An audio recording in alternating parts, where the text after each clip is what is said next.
Pumaraga sa pagpapala pa sa ating lahat. Para sa ating pangaraw-araw ng talata, tayo ngayon ay nasa Genesis Kapitulo 42, simula versikulo 29 hanggang versikulo 34. Pagsapit nila sa Kanaan, isinalaysay nila kay Jacob ang nangyari sa kanila.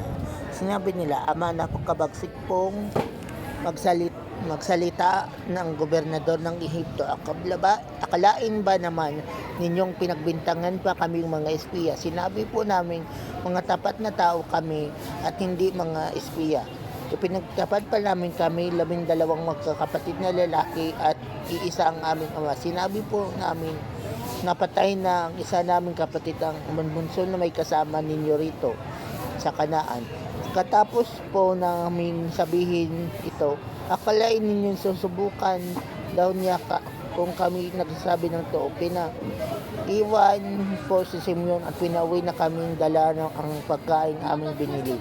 Ngunit may pit po ang bilhin niya na bumalik kaming kasama ang aming bunsong kapatid. Katunayang kami nagsasabi ng totoo. Kung magagawa namin ito, nangako po siyang palalayain si Simeon at pahintulutan kaming magnegosyo sa kanyang bansa.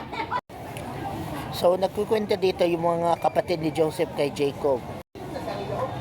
Di nila alam, paraan lang yun ni Joseph para sila magkaroon ng reunion.